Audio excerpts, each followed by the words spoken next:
My name is Sister Helena. I live here in Lamadi, Busega, Tanzania. I am the founder of the Center of Mary, Mother of God, for taking care of the children with albinism and those with the physical needs, that is disabled kids.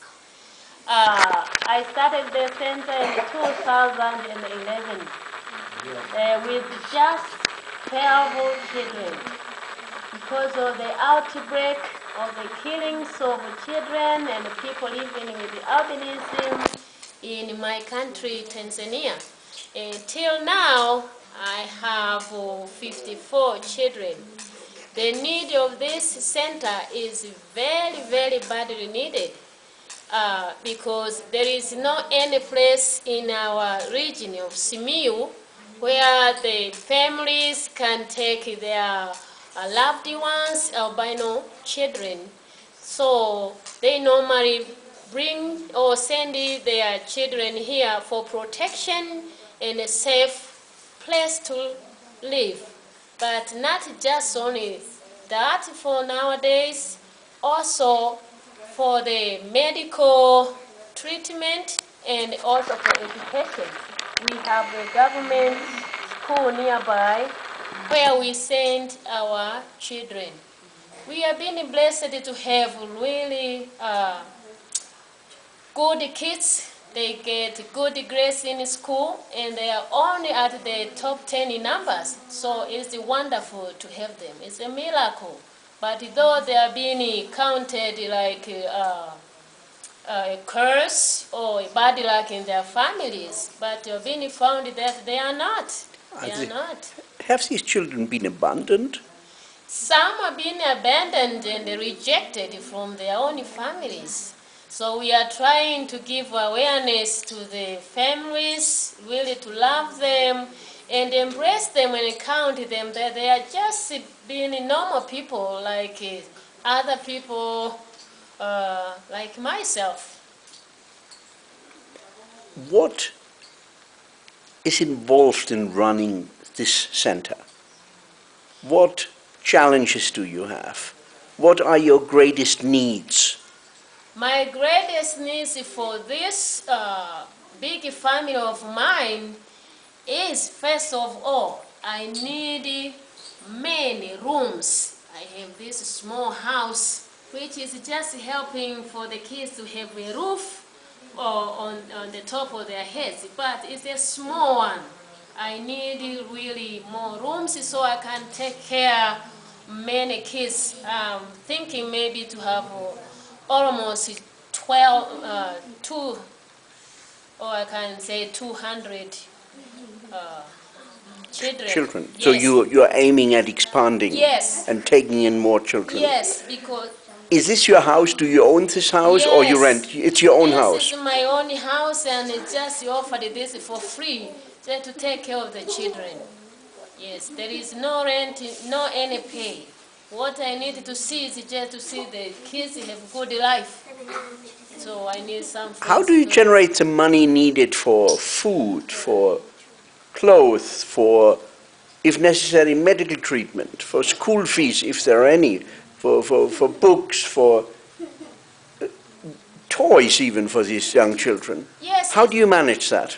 It's been really a big challenge and a little bit a burden because I need, when I get some friends, are the ones who help me to have like food, medical treatment, get books, even desks to send it to school for the children. Otherwise, I have no permanent person organization to depend on or to lean on that they will help me frequently. But most, especially for the kids, they depend sometimes from the parents of these kids. But it becomes also for them too hard to transport here. At the same time, they have other kids, those black kids. So they have to divide in Lamadi and then some to have back home.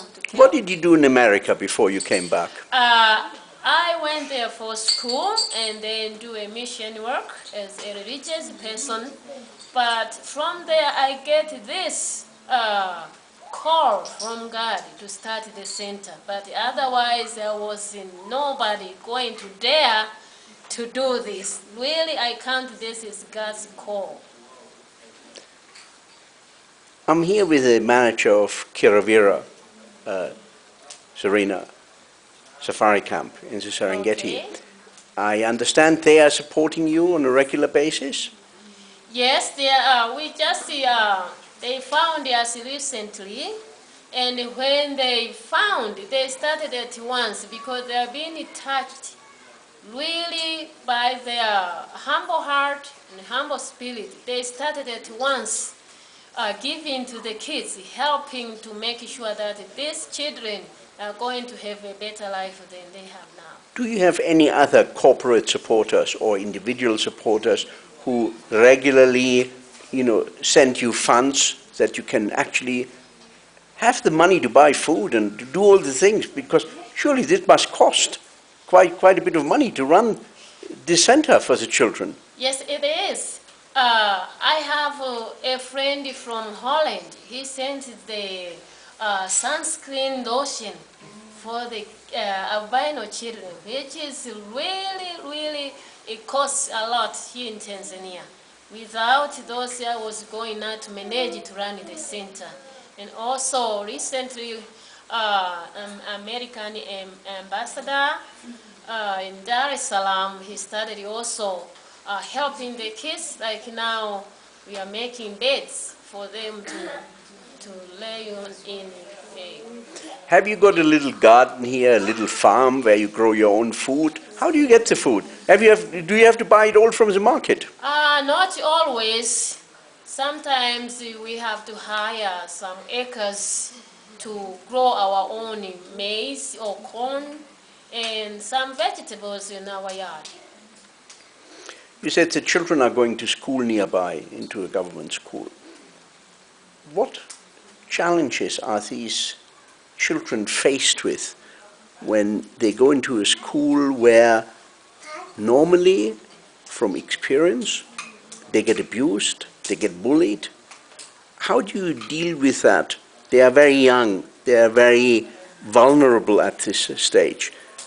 Is the government helping you in any way? Is the school administration helping you in any way to avoid that? Are they fully integrated in the class with the other children, or are they in a separate class? Or at least for now, I can say that the school administration are taking good care for the kids to make the other kids to be aware and sit together in class with the kids with albinism.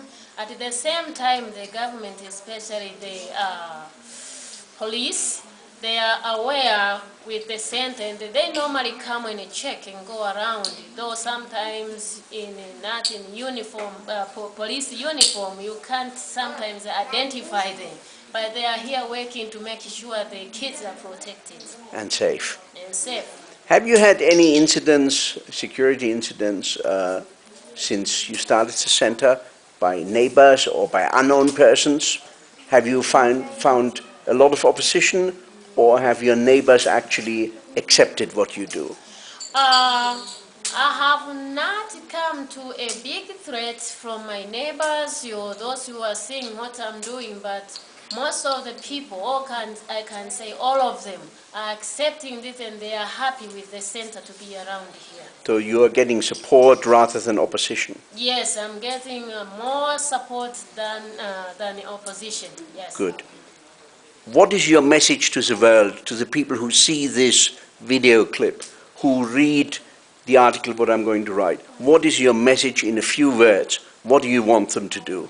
In a few words, I would like to welcome the entire world to protect it and help, especially this center who, till now we don't have somebody special, strong to help, to come together and cooperate to make sure the albino kids are getting safe haven for them to live. Thank you. Serena Hotels and I will do what we can to publish your message and to assist.